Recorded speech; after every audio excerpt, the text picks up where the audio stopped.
तो चलिए शुरू करते हैं हमारी कहानी, जिसका नाम है द बिलियनियर्स कोड, अरबपति की शर्त।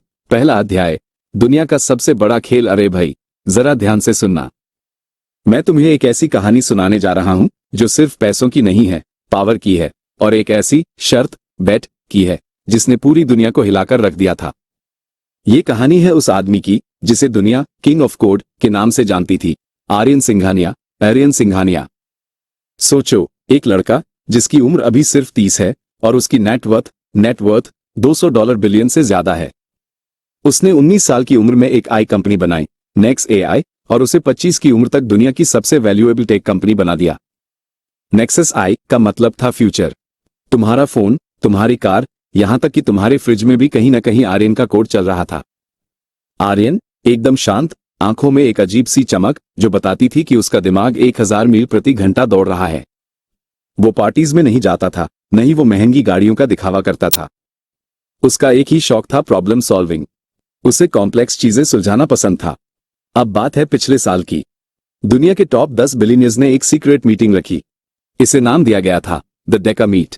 यह मीटिंग हुई थी दुबई के एक प्राइवेट आइलैंड पर, जहां सिर्फ हेलीकॉप्टर से ही जाया जा सकता था। मीटिंग का एजेंडा क्या था? कंपटीशन। एक पुराने बेहद अमीर बिलियनियर थे, मिस्टर वांगली। वो फाइनेंस और मैन्युफैक्चरिंग के किंग थे। उम्र करीब 70, पर दिमाग कंप्यूटर से भी तेज। वांगली ने एक दिन मीटिंग में आर्यन को सीधा चैलेंज किया। वांगली अपनी कड़क आवाज में, आर्यन, तुम टेक के घोड़े पर सवार हो। मानते हैं तुम जीनियस हो, पर तुम्हें नहीं लगता कि तुम जमीन से, असल दुनिया से कट चुके हो? तुम्हारी आय तो सिर्फ वर्चुअल दुनिया में चलती है। आर्यन ने आराम से अपनी ब्लैक कॉफी का सिप लिया। उसकी आंखें वांगली को घूर रही थी। आर्यन धीरे से पर साफ आवाज में, मिस्टर ली, कोड ही अब जमीन है, और मेरा कोड हर जगह चलता है, बस आपको दिखाई नहीं देता। और बस यहीं से शुरू हुई वो शर्त, द बेट, जिसने सबको हक्का बक्का कर दिया। दूसरा अध्याय, द रीसेट। शर्त की शर्तें। वांगली ने टेबल पर एक छोटा ब्लैक बॉक्स रखा, एकदम मिनिमलिस्टिक, जैसे आर्यन की कंपनी का लोगो। वांगली, ठीक है, अगर तुम इतने ही कॉन्फिडेंट हो तो ये मेरी तरफ से एक शर्त है। इसे हम द रीसेट कहेंगे। सारे बिलियनियर्स अपनी अपनी जगह से हिल गए। द रीसेट का मतलब? वांगली, आर्यन, मैं तुम्हें चैलेंज करता हूं। तुम अपनी पूरी नेटवर्थ, अपने सारे एक्सेस, अपने सारे गैजेट्स, अपनी पहचान, सब कुछ अगले 90 दिनों के लिए छोड़ दो। पूरा हॉल एकदम शांत। $200 बिलियन की दौलत, पहचान, सब कुछ। वांगली, तुम एक ऐसे शहर में जाओगे जहां कोई तुम्हें नहीं पहचानता। तुम्हारे पास सिर्फ एक जोड़ी कपड़े होंगे और अकाउंट में सिर्फ $5000, जस्ट $60। ये सुनकर तो बाकी बिलियनियर्स भी हंसने लगे। $200 बिलियन का मालिक और सिर्फ $5000। ये तो मजाक था, लेकिन वांगली ने असली शर्त अब रखी। वांगली, अगर तुम 90 दिनों के अंदर सिर्फ अपने दिमाग और मेहनत के दम पर उस शहर में एक लीगल प्रॉफिटेबल बिजनेस शुरू कर पाए जिसकी वैल्यूएशन कम से कम 100 करोड़ रुपए हो जाए, तो तुम जीत जाओगे। और अगर तुम फेल हुए तो तुम अपनी कंपनी नेक्सस आई का 51% स्टेक मुझे बेच दोगे, मेरी तय की हुई कीमत पर। यानी तुम अपनी कंपनी का कंट्रोल खो दोगे। सोचो, $200 बिलियन का रिस्क 100 करोड़ रुपए कमाने के लिए। सबकी सांसें थम गईं। आर्यन ने एक पल के लिए भी पलकें नहीं झपकाएं। उसने वांगली को देखा, मुस्कुराया और कहा, आर्यन, डन, मैं ये चैलेंज एक्सेप्ट करता हूं, पर मेरी भी एक शर्त है। वांगली, क्या? आर्यन, अगर मैं जीता तो नेक्सस आई के 51% स्टेक के बदले आप अपनी सारी दौलत, एंटायर नेटवर्थ में से 1% हिस्सा मुझे देंगे, और एक पब्लिक स्टेटमेंट देंगे कि द बिलियनियर्स कोड ही दुनिया का फ्यूचर है। वांगली ने हाथ मिलाया। शर्त पक्की हो गई। तीसरा अध्याय, नई शुरुआत, नया शहर। अगले दिन सुबह आर्यन एक छोटे से प्राइवेट जेट में बैठा था। वो अपनी आखिरी मीटिंग कर रहा था अपने लॉयर और अपनी सिर्फ एक भरोसेमंद असिस्टेंट मीरा के साथ। मीरा ही 90 दिन तक आर्यन की नेक्सस आई का कमान संभालने वाली थी। आर्यन मीरा को एक पेन ड्राइव देते हुए, मीरा, ये एक एनक्रिप्टेड फाइल है। इसमें 90 दिन का ब्लूप्रिंट है कि कंपनी को कैसे चलाना है। कोई भी इमरजेंसी हो, बस इसे फॉलो करना। और हां, अगर 90 दिन में मैंने तुम्हें कॉल नहीं किया तो मान लेना कि मैं जीत गया। शहर चुना गया, इंदौर, मध्य प्रदेश, भारत। एक तेजी से बढ़ता पर अभी भी मिडिल क्लास शहर। आर्यन को लगा कि इस शहर में जहां टीयर 1 सिटी वाला कंपटीशन नहीं है, वो ग्राउंड लेवल से शुरुआत कर सकता है। और बस शाम को आर्यन सिंघानिया, जिसने कभी 5 स्टार होटल के अलावा कहीं कदम नहीं रखा था, एक सामान्य सी ट्रेन से इंदौर स्टेशन पर उतरा। उसके पास सिर्फ एक छोटा सा बैग था, एक जोड़ी कपड़े और 5,000 रुपये कैश। सबसे पहली चीज उसे रहना था। एक लोकल ढाबे पर उसने चाय पी। ढाबे वाले काका एक बहुत ही सीधे सादे आदमी थे। आर्यन टूटी फूटी हिंदी में, काका कोई सस्ता कमरा मिलेगा 90 दिन के लिए? काका ने मुस्कुराकर कहा, अरे बेटा, तुम तो एकदम बॉम्बे वाले लगते हो। यहां सस्ता कमरा मुश्किल है, पर हां, मेरे ढाबे के ऊपर एक छोटा सा स्टोर रूम खाली पड़ा है। गद्दे वद्दे नहीं है, पर सोने की जगह मिल जाएगी। 3,000 रुपये महीना लगेगा। एडवांस दे दो। आर्यन ने अपने 5,000 रुपये में से 3,000 रुपये काका को दे दिए। अब उसके पास सिर्फ 2,000 रुपये बचे थे। रात को जब वो स्टोर रूम में लेटा तो उसे पहली बार जमीन पर सोने का एहसास हुआ। हवा में तेल और मसालों की महक थी। ये $200 बिलियन की जिंदगी से बहुत अलग था, पर उसके चेहरे पर एक अजीब सी मुस्कान थी। आर्यन मन ही मन, कोड A001, सर्वाइवल और observation. Let's see how this city works. Code A001, अस्तित्व और अवलोकन।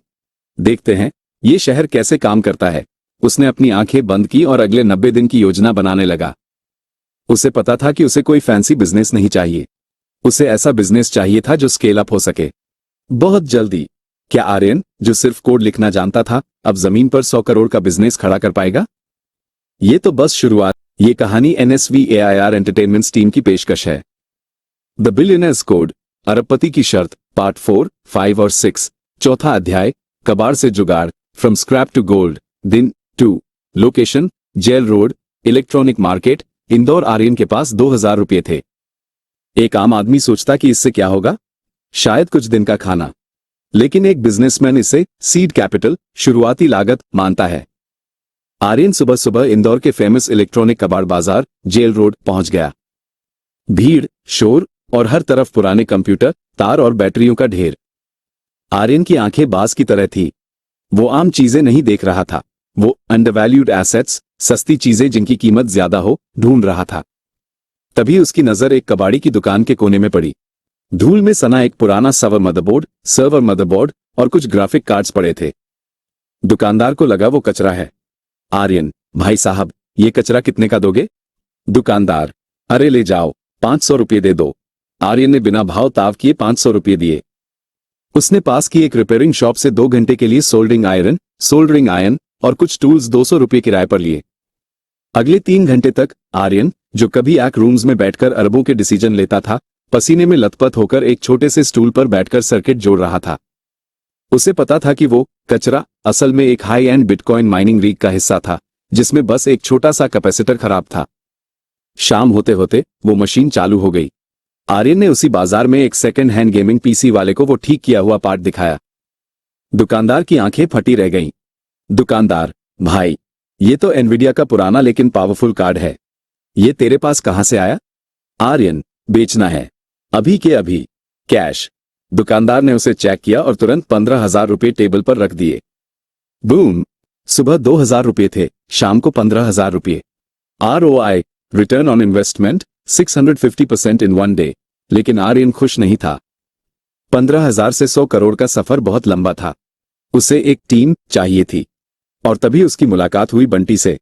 5वां अध्याय, the partner, the street smart, दिन 5। लोकेशन, सराफा बाजार, night food market. Bunty Indore का एक लोकल लड़का था। उम्र 22, पढ़ाई में 0, लेकिन जुगाड़ में हीरो। वो पूरे शहर को अपनी हथेली की तरह जानता था। कौन सा सामान कहां मिलता है, किसकी पुलिस में सेटिंग है, सब उसे पता था। आर्यन बंटी से एक चाय की दुकान पर मिला। बंटी अपने दोस्तों को बता रहा था कि कैसे ऑनलाइन डिलीवरी वाले बहुत टाइम लेते हैं। आर्यन ने बंटी के कंधे पर हाथ रखा। आर्यन, दोस्त, अगर मैं तुम्हें कहूं कि हम इस पूरे शहर का लॉजिस्टिक्स बदल सकते हैं और तुम महीने का 1 लाख कमाओगे तो? बंटी हंसा। अरे ओ हीरो, शक्ल से तो स्टूडेंट लगते हो, 1 लाख क्या पेड़ पर उगते हैं? आर्यन ने अपनी जेब से वो 15,000 रुपये निकाले और बंटी के सामने रख दिए। आर्यन, ये एडवांस है। मुझे तुम्हारी जरूरत है। मुझे शहर के हर होलसेलर का डेटा चाहिए। कौन क्या बेचता है, कब बेचता है और उनकी सबसे बड़ी प्रॉब्लम क्या है। बंटी ने नोट देखे, फिर आर्यन की आंखों में देखा। उसे समझ आ गया कि यह बंदा सामान्य नहीं है।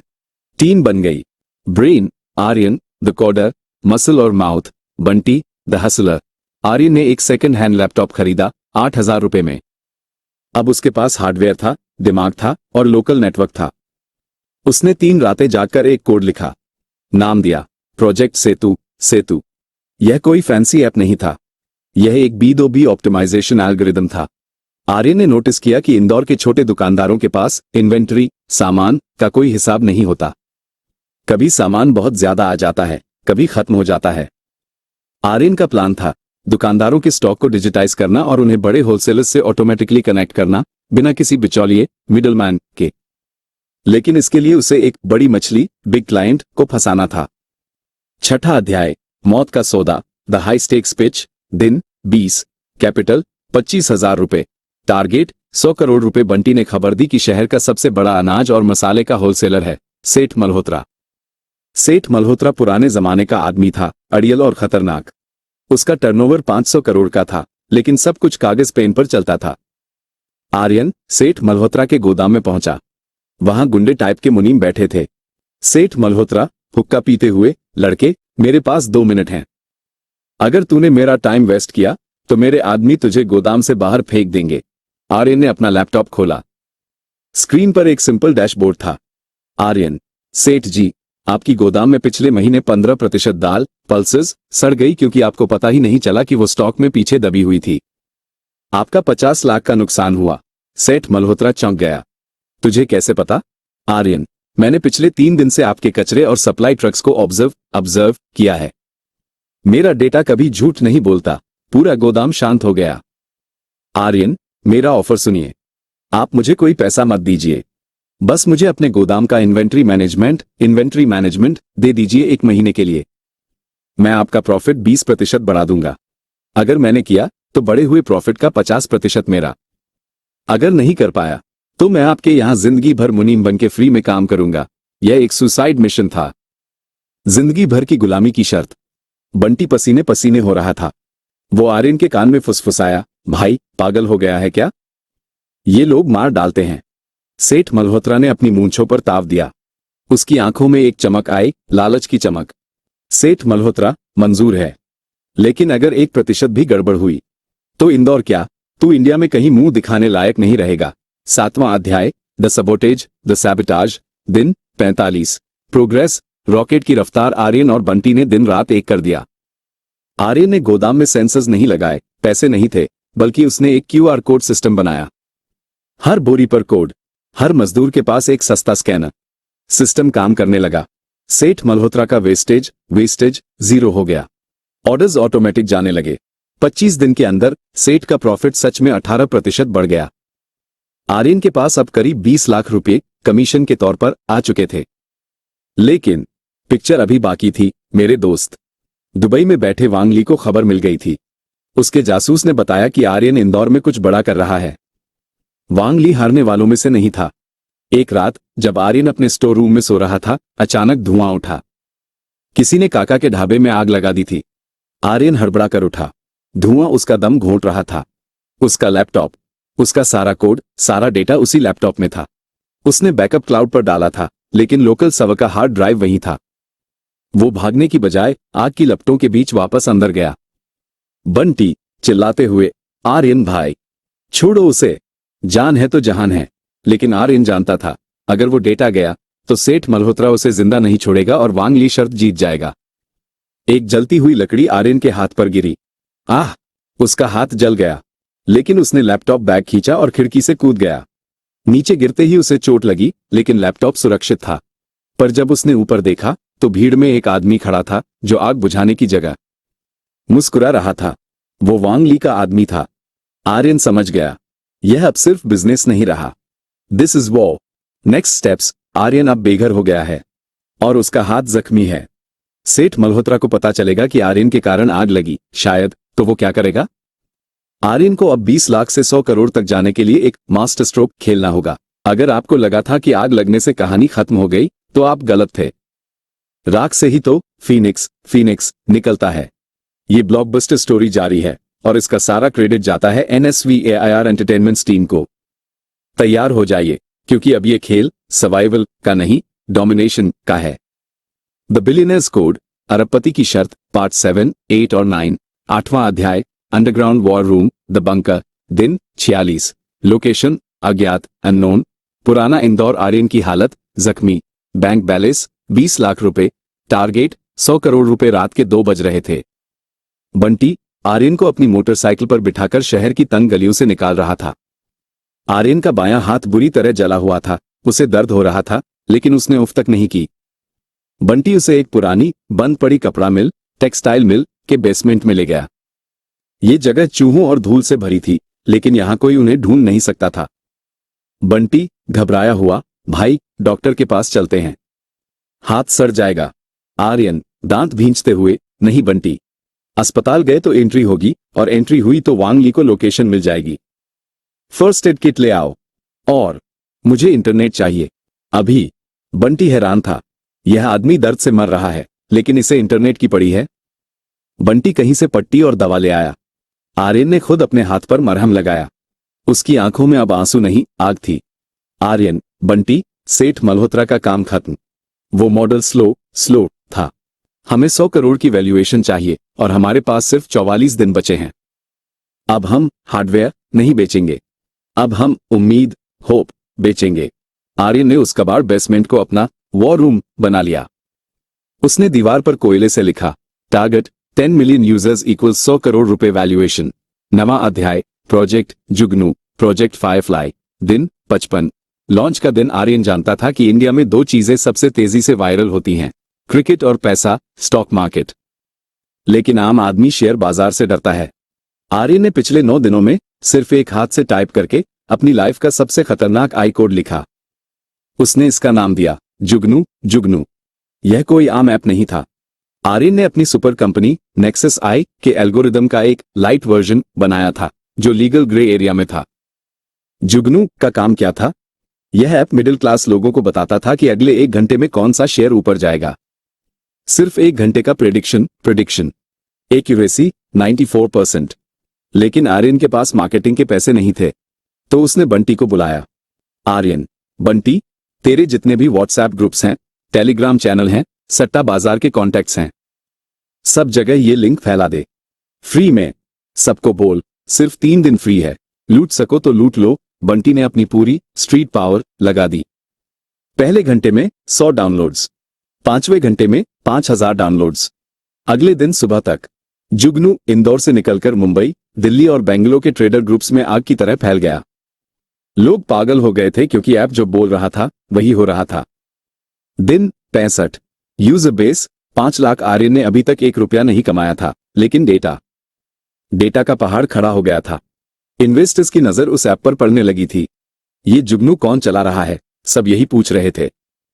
10वां अध्याय, दुश्मन की नजर, द हंटर अराइव्स, दिन 75, लोकेशन बीजिंग, वांग ली का हेडक्वार्टर। वांग ली अपनी विशाल स्क्रीन पर जुगनू का ग्राफ देख रहा था। उसका चेहरा पत्थर जैसा था। वांग ली का टेक हेड, सर, यह ऐप नॉर्मल नहीं है। इसका कोड स्ट्रक्चर, ये बहुत एडवांस्ड है। दुनिया में सिर्फ एक आदमी ऐसा कोड लिख सकता है। वांग ली, आर्यन। वांग ली ने अपना ग्लास तोड़ा। उसे लगा वो छिपकर खेलेगा।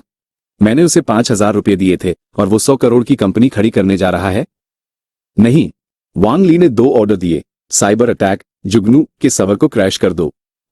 फिजिकल अटैक, आर्यन को ढूंढो और उसका गेम ओवर कर दो। इधर इंदौर के बेसमेंट में लाल बत्ती जलने लगी। आर्यन के लैपटॉप पर वार्निंग आ गई, DDoS attack detected, server overload. Aryan, Bunty, main switch off कर, वो हमें ट्रैक कर रहे हैं। लेकिन देर हो चुकी थी। बेसमेंट के बाहर गाड़ियों के रुकने की आवाज आई, भारी बूट्स की आवाज। 11वां अध्याय, डिजिटल चक्रव्यूह, द ट्रैप, दिन 85, 5 दिन बाकी, वैल्यूएशन 60 करोड़ रुपए। आर्यन और बंटी अब भाग रहे थे। वो बेसमेंट छोड़ चुके थे। वांग ली के गुंडे, मर्सनरीज और लोकल पुलिस दोनों उनके पीछे थे, क्योंकि वांग ली ने आर्यन पर फ्रॉड का झूठा इल्जाम लगा दिया था। वे अब शहर के बाहर एक चलते हुए ट्रक के पीछे छिपे थे। आर्यन का लैपटॉप उसकी गोद में था, बैटरी सिर्फ 12%। बंटी, भाई हम हार गए। 60 करोड़ की वैल्यूएशन है। पुलिस पीछे है, जान बचाते हैं। आर्यन हंसा, पागलों वाली हंसी। आर्यन, बंटी, गेम तब खत्म नहीं होता जब तुम पकड़े जाओ। गेम तब खत्म होता है जब तुम खेलना छोड़ दो। आर्यन, वांग ली ने मेरे सर्वर पर अटैक किया। ठीक है, अब मैं उसे दिखाऊंगा कि किंग ऑफ कोड असल में कौन है। आर्यन ने एक रिवर्स हैक शुरू किया। उसने जुगनू ऐप के सारे 2 मिलियन यूजर्स, 20 लाख लोग को एक नोटिफिकेशन भेजा। नोटिफिकेशन, जुगनू को विदेशी ताकतें बंद करना चाहती हैं। अगर आप चाहते हैं कि ऐप चलता रहे तो अगले 1 घंटे में जुगनू प्रीमियम प्री बुक करें सिर्फ 100 रुपए में। अगर हमने 50 करोड़ नहीं जुटाए तो जुगनू मर जाएगा। ये क्राउड फंडिंग थी, एक इमोशनल अपील। 20 लाख लोग, अगर सिर्फ 5 लाख लोग भी 100 रुपए देते तो 5 करोड़ रुपए कैश आ जाता। लेकिन वैल्यूएशन, जैसे ही नोटिफिकेशन गया सर्वर पर ट्रैफिक का सुनामी आ गया। पेमेंट गेटवे क्रैश होने लगा। उधर वांग ली के गुंडे उस ट्रक के करीब पहुंच रहे थे। आर्यन स्क्रीन पर देख रहा था, collection 1 crore rupees, 2 crore rupees. अचानक स्क्रीन काली हो गई। Internet connection lost. ट्रक एक सुनसान हाईवे पर रुका। बाहर अंधेरा था और सामने वांग ली के आदमी बंदूकें ताने खड़े थे।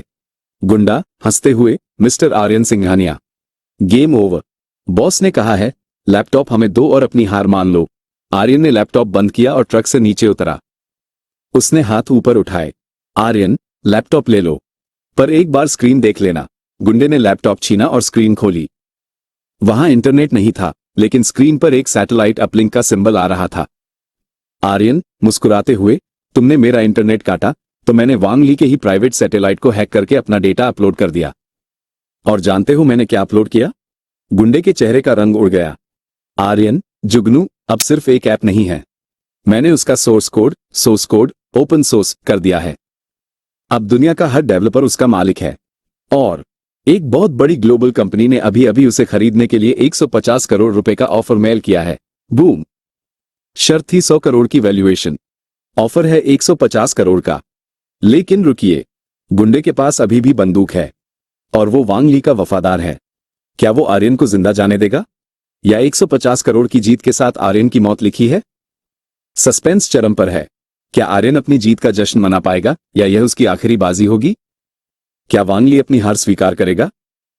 द बिलियनेयर्स कोड, अरबपति की शर्त, द ग्रैंड फिनाले, 12वां अध्याय, मौत की उंगली, the dead man switch. Location, national highway 52, Indore के बाहर। समय, रात के 3 बजे। माहौल में सन्नाटा था, सिर्फ दूर कहीं कुत्तों के भौंकने की आवाज और हाईवे की ठंडी हवा। आर्यन और बंटी के सामने 3 काली एसयूवीएस खड़ी थी। 6 गुंडे, सबके हाथों में साइलेंसर लगी पिस्तौलें। लीडर, जिसका नाम विक्टर था, ने बंदूक आर्यन के माथे पर तान रखी थी। विक्टर, आर्यन सिंघानिया, आखिरी बार पूछ रहा हूं, लैपटॉप का पासवर्ड बताओ और डेटा डिलीट करो, वरना तुम्हारी लाश को पहचानने के लिए डीएनए टेस्ट कराना पड़ेगा। बंटी डर के मारे कांप रहा था, लेकिन आर्यन की धड़कनें एकदम नॉर्मल थी। उसने अपनी कलाई पर बांधी स्मार्ट वॉच, जो उसने कबाड़ से ठीक की थी, पर एक बार टैप किया। आर्यन ठंडी मुस्कान के साथ, विक्टर, ट्रिगर दबाने से पहले मेरी कलाई देख लो। विक्टर ने नीचे देखा। आर्यन की घड़ी पर एक रेड काउंटडाउन चल रहा था। रात के 12:59, रात के 12:58। आर्यन, यह एक डेड मैन स्विच है। मेरी घड़ी मेरी हार्टबीट से कनेक्टेड है। अगर मेरा दिल रुका या मैंने हर 1 मिनट में ये कोड रिसेट नहीं किया तो वांग ली के सारे ब्लैक अकाउंट्स और इलीगल आर्म्स डील्स का डेटा अपने आप इंटरपोल और दुनिया की सारी न्यूज एजेंसीज को ईमेल हो जाएगा। विक्टर का हाथ कांप गया, पसीना उसके माथे से टपकने लगा। आर्यन, तुम्हारे बॉस वांग ली मुझे हराना चाहते हैं, बर्बाद करना चाहते हैं, लेकिन वो जेल नहीं जाना चाहते। अगर मुझे गोली मारी तो तुम्हारा बॉस खत्म। अब बताओ, गोली चलाओगे या गाड़ी में बिठाकर इज्जत से एयरपोर्ट छोड़ोगे? विक्टर ने अपना ईयरपीस दबाया और वांग ली से बात की। दूसरी तरफ से चिल्लाने की आवाज आई। विक्टर ने धीरे से बंदूक नीचे कर ली। विक्टर, तुम बहुत कमीने हो, सिंघानिया। गाड़ी में बैठो। आर्यन ने बंटी की तरफ देखा और आंख मारी। देखा, कोड सिर्फ कंप्यूटर में नहीं, इंसानों के दिमाग में भी चलता है। 13वां अध्याय, वापसी, the return of the king. दिन 90, the final day. Location, the Deka meet island, Dubai. ठीक 90 दिन बाद। वही हॉल, वही गोल्ड प्लेटेड टेबल और वही दुनिया के टॉप 10 बिलियनियर्स। वांग ली अपनी कुर्सी पर बैठा था, चेहरे पर एक विजय मुस्कान। घड़ी में दोपहर के 12 बजने वाले थे। वांग ली, 11:55 हो चुके हैं। आर्यन अभी तक नहीं आया। लगता है हमारा जीनियस हार मान चुका है, या शायद वो अब जिंदा ही नहीं है। बाकी बिलियनियर्स आपस में खुसुर पुसुर करने लगे। वांग ली ने शैंपेन की बोतल मंगवाई। सेलिब्रेशन की तैयारी करो, आज नेक्सस आई मेरी हो जाएगी। तभी धड़ाम, दरवाजा खुला। वहां कोई सिक्योरिटी गार्ड नहीं, बल्कि आर्यन सिंघानिया खड़ा था। लेकिन इस बार वो अपने सिग्नेचर ब्लैक सूट में नहीं था। वो एक फटी हुई जीन्स, एक साधारण टी शर्ट और पैरों में घिसी हुई चप्पल पहने हुए था। उसके चेहरे पर दाढ़ी बढ़ी हुई थी, हाथ पर जलने का निशान था और आंखों में वो चमक थी जो पहले कभी नहीं थी। उसके पीछे बंटी था, जो इतना सोना और शान शौकत देखकर बेहोश होने वाला था। आर्यन, शैंपेन अभी मत खोलो। वांग ली, पिक्चर अभी बाकी है। आर्यन ने टेबल पर एक पेन ड्राइव और एक कागज का टुकड़ा फेंका। वांग ली हंसते हुए, तुम आ तो गए, लेकिन क्या शर्त पूरी हुई? 5,000 रुपये से 100 करोड़? मुझे नहीं लगता। 14वां अध्याय, असली खेल, द मास्टर स्ट्रोक। आर्यन ने हॉल में लगी बड़ी स्क्रीन को अपने फोन से कनेक्ट किया। आर्यन, मैंने इंदौर में एक कंपनी शुरू की, जुगनू। आपने उसे मिटाने की कोशिश की। आपने मेरा गोदाम जलाया, सर्वर हैक किया। लेकिन आप भूल गए कि बिजनेस बिल्डिंग से नहीं, लोगों से बनता है। स्क्रीन पर आंकड़े चलने लगे। टोटल यूजर्स 2.5 मिलियन, 25 लाख लोग। Revenue last 5 days 15 crore rupees. Crowd funding जोड़ सब्सक्रिप्शंस। कंपनी स्टेटस एक्वायर्ड, बिक चुकी है। वांग ली, 15 करोड़। शर्त 100 करोड़ की थी। तुम हार गए। आर्यन, ध्यान से देखो। वांग ली, मैंने जुगनू को बेचा नहीं है। मैंने उसे टेक महिंद्रा, एक काल्पनिक बड़ी कंपनी के साथ मर्ज किया है। और यह रहा वैल्यूएशन सर्टिफिकेट। आर्यन ने कागज की ओर इशारा किया। वैल्यूएशन ऑफ ब्रांड जुगनू और यूजर डेटा 210 करोड़ रुपीज। पूरा हॉल सन रह गया। 100 करोड़ नहीं, 210 करोड़। आर्यन, और जानते हो इसकी वैल्यू इतनी ज्यादा क्यों है? क्योंकि मेरे पास टियर 2 सिटीज का ऐसा फाइनेंशियल डेटा है जो किसी बैंक के पास भी नहीं है। मैंने सिर्फ सामान नहीं बेचा, मैंने उनकी आदतें, हैबिट्स समझी। वांग ली का चेहरा पीला पड़ गया। वो खड़ा हो गया। ये धोखा है। यह वैल्यूएशन कागजी है। आर्यन, कागजी? बंटी, जरा बैग दिखाना। बंटी ने एक गंदा सा बैग टेबल पर पलटा। उसमें से नोटों की गड्डियां नहीं गिरी, उसमें से हजारों चिट्ठियां, लेटर्स गिरी। आर्यन, ये उन 5,000 लोगों की चिट्ठियां हैं जिन्होंने जुगनू की वजह से अपना पहला प्रॉफिट कमाया। ये है मेरी गुडविल, और बिजनेस में गुडविल की कीमत कैश से ज्यादा होती है। वहां बैठे बाकी 9 बिलियनियर्स ने तालियां बजानी शुरू कर दी। वे समझ गए थे कि आर्यन ने न सिर्फ शर्त जीती है, बल्कि उसने बिजनेस करने का तरीका ही बदल दिया है। 15वां अध्याय, 1% का बदला, द 1% डील। वांग ली अपनी कुर्सी पर गिर गया। वो हार चुका था। शर्त के मुताबिक उसे अपनी नेटवर्थ का 1% आर्यन को देना था। वांग ली की नेटवर्थ थी $100 बिलियन। 1% का मतलब $1 बिलियन, करीब 8,000 करोड़ रुपए। वांग ली कांपती आवाज में, ठीक है, तुम जीत गए। अपना पैसा ले लो और दफा हो जाओ। आर्यन टेबल के पास गया। उसने वांग ली की आंखों में देखा। आर्यन, मुझे आपका $1 बिलियन नहीं चाहिए, मिस्टर ली। सब हैरान। क्या? 8,000 करोड़ छोड़ रहा है? आर्यन, मुझे पैसे नहीं चाहिए। मुझे वो ब्लैक बॉक्स चाहिए जो आपने पहले दिन टेबल पर रखा था। वांग ली चौंक गया। क्या? क्यों? आर्यन ने वो बॉक्स उठाया। उसमें कोई पैसा नहीं था। उसमें एक पुरानी तस्वीर थी, वांग ली की, जब वो जवान और गरीब था, अपनी पहली फैक्ट्री के सामने खड़ा था। आर्यन, पिछले 90 दिनों में मैंने सीखा कि जमीन पर सोने में, 10 रुपए की चाय पीने में, और दोस्तों, बंटी की तरफ इशारा करते हुए, के साथ जीने में जो मजा है, वो अरबों के बैंक बैलेंस में नहीं है। आपने मुझे मेरी जड़ों, रूट्स से मिला दिया। ये फोटो अपने पास रखिए, ताकि आप याद रख सके कि आप कहां से आए थे। आर्यन ने पलटा और चलने लगा। आर्यन, ओह, और हां, जुगनू का मैनेजमेंट अब बंटी संभालेगा। वो मेरा नया सीईओ है। बंटी, जिसने कभी टाई भी नहीं बांधी थी, अब 200 करोड़ की कंपनी का मालिक था। उसने वांग ली को देखकर कहा, नमस्ते अंकल जी, कभी इंदौर आना, पोहा जलेबी खिलाएंगे। उपसंहार, epilogue. The legend Aryan Singhania वापस अपनी दुनिया में लौटा, लेकिन वो बदल चुका था। उसने नेक्सस आई की पॉलिसी बदल दी। अब उसकी टेक्नोलॉजी सिर्फ अमीरों के लिए नहीं, बल्कि गांवों और छोटे शहरों के लिए बनने लगी। उसने अपनी ऑफिस की दीवार पर एक 10 रुपए का नोट फ्रेम करवाकर लगवाया। वो पहला नोट जो उसने कबाड़ बेचकर कमाया था। नीचे लिखा था, code is power but people are the purpose. Code ताकत है लेकिन लोग ही मकसद हैं। और उस दिन के बाद आर्यन सिंघानिया को लोग सिर्फ किंग ऑफ कोड नहीं बल्कि द पीपल्स बिलियनेयर कहने लगे। और वांग ली कहते हैं उस दिन के बाद उन्होंने शर्त लगाना छोड़ दिया। The end. क्रेडिट्स